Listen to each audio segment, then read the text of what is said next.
আসসালামু আলাইকুম এভরিওয়ান। আমি লিলিয়ান আর আপনারা দেখছেন লিলিয়ান কুকিং ইউএসএ। আমি আজকে রান্না করব স্যালমন ফিশ দিয়ে গার্ডেনের কাঁচা পাকা টমেটোর টক। আর এই টকটা খেতে অসাধারণ হয়। আপনারা এটা ছোট বড় থেকে শুরু করে বাচ্চারা সবাই খেতে পারবে, কারণ স্যালমন ফিশে কোনো কাঁটা নেই, তাই এটা সবাই খেতে পারবে। এখানে আমি ৩ ধরনের টমেটো নিয়েছি। লম্বা টমেটো, দেশি টমেটো আর হচ্ছে কাঁচা টমেটো। আপনারা হাতের কাছে যেকোনো টমেটো দিয়ে আপনারা এটা রান্না করতে পারেন। এখন আমি হচ্ছে টমেটোগুলো ওয়াশ করে নিচ্ছি।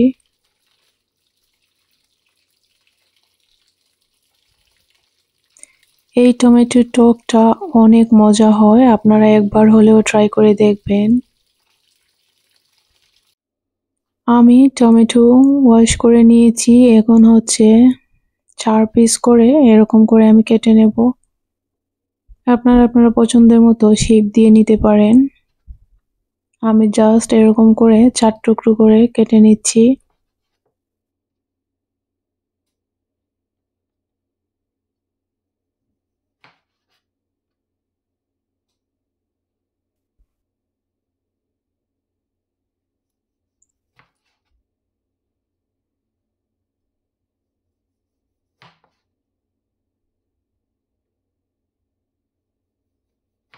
আমি সবগুলো টমেটো কেটে নিয়েছি এভাবে করে। ট্রাই করবেন কাঁচা টমেটো দেওয়ার জন্য, তাহলে হচ্ছে বেশি মজা হয়। এই যে এখানে হচ্ছে আমি স্যালমন ফিশ নিয়েছি। এটা হচ্ছে স্লাইস করা থাকে। তো স্যালমন ফিশ যেহেতু সাগরের মাছ, এর জন্য আমি বেশি দেব না, জাস্ট ১ পিস নিয়েই আমি রান্না করব। কারণ সাগরের মাছ কিন্তু অতিরিক্ত খাওয়া ভালো না। সো আমি ১ পিস দিয়েই হচ্ছে রান্না করব। এখন হাঁড়িটা গরম করে নিয়ে আমি তেলটা দিয়ে দিচ্ছি। তেলটা আমার গরম হয়ে গিয়েছে, এখন দিয়ে দিচ্ছি আমি পেঁয়াজ কুচি।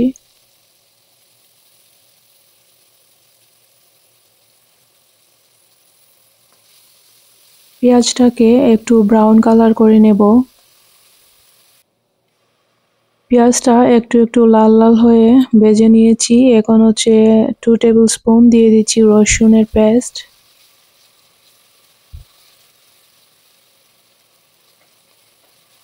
রসুন দিয়ে হচ্ছে এখন ভালো করে কষিয়ে নেব। রসুনের স্মেলটা, কাঁচা গন্ধটা হচ্ছে চলে গিয়েছে। এখন দিয়ে দিচ্ছি আমি আম হলুদের গুঁড়া, মরিচের গুঁড়া আর হচ্ছে ধনিয়ার গুঁড়া। আপনারা যে যতটুকু ঝাল পছন্দ করেন ততটুকুই দেবেন। আমি দিচ্ছি হচ্ছে 1 টেবিল স্পুন মরিচের গুঁড়া, ১.৫ টেবিল স্পুন হচ্ছে ধনিয়ার গুঁড়া আর এখন দিয়ে দিচ্ছি ৫ ফোড়ন, 1/2 টেবিল স্পুনের মতো। অল্প কিছু পানি দিয়ে আমি এটাকে কষিয়ে নেব।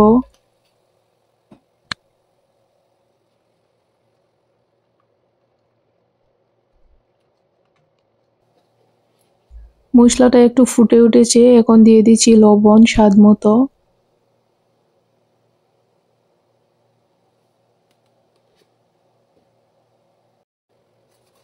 লবণ দিয়ে এটাকে আবারও নেড়ে দিচ্ছি।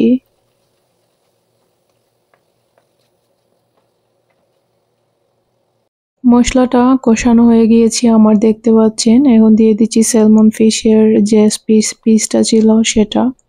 আপনারা এটা যেকোনো মাছ দিয়ে রান্না করতে পারেন, তবে এটা কাঁটা ছাড়া মাছ যেহেতু, তাই বাচ্চারা সবাই খেতে পারবে। আপনারা চাইলে কাঁটা ফেলে দিয়ে মাছটা দিতে পারেন শুধু। আর এখন আমি দিয়ে দিচ্ছি অল্প কিছু চিনি, এতে করে হচ্ছে টকের সাথে ব্যালেন্সটা সুন্দর হবে। তাই আমি অল্প কিছু চিনি দিয়েছি, আপনারাও ট্রাই করবেন দেওয়ার জন্য। আর অল্প পানি দিয়ে এখন মাছটাকে ভালো করে কষিয়ে নেব মশলার সাথে।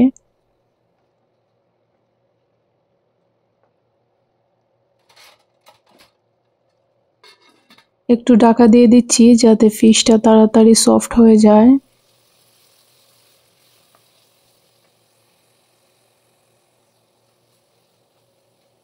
আমার ফিশটা হচ্ছে একদম সফট হয়ে গিয়েছে। এখন আমি এভাবে ভেঙে দিচ্ছি।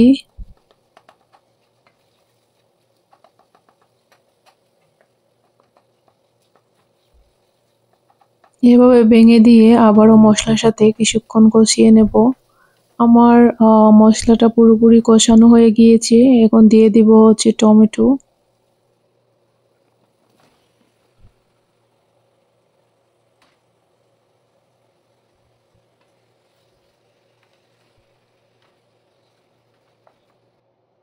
এখন ঢাকা দিয়ে দেব কিছুক্ষণের জন্য, 1-2 মিনিটের জন্য। 1-2 মিনিট পর দেখুন টমেটো থেকে পানি ছেড়ে দিচ্ছে। এখন আমি এটাকে আবারও নেড়ে দেব, আর টমেটোটা হচ্ছে আস্তে আস্তে গলা শুরু হচ্ছে, দেখতে পাচ্ছেন। এটাকে যখন নাড়বো তখন হচ্ছে আস্তে আস্তে এগুলো গলে যাবে।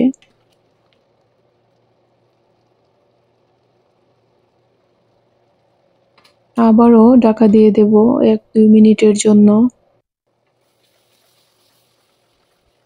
ঢাকনাটা উঠিয়ে আমি টমেটোটাকে আবারও ভালো করে, পানিটা শুকিয়ে গিয়েছে, এখন আমি হচ্ছে ভালো করে নেড়ে দিচ্ছি যেন টমেটোগুলো একদম গলে যায়।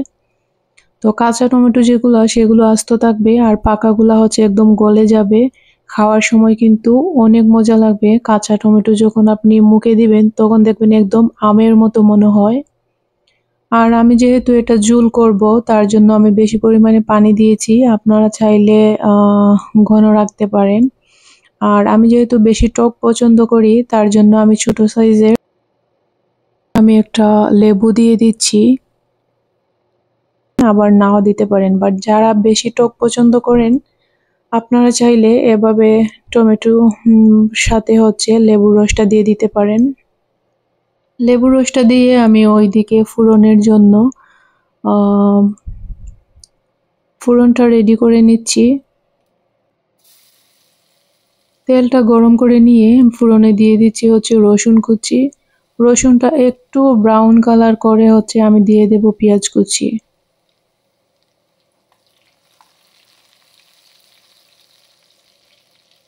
এভাবে আপনারা একবার টমেটোর টক রান্না করে দেখবেন, অনেক মজা হয়। এখন আমি পেঁয়াজ কুচি দিয়ে আরো একটু ব্রাউন কালার করে নেব।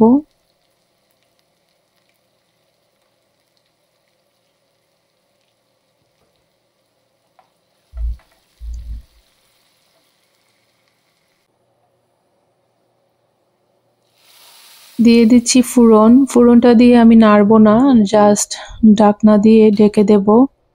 এতে করে ফোড়নের স্মেলটা সুন্দরভাবে কারির মধ্যে চলে যাবে।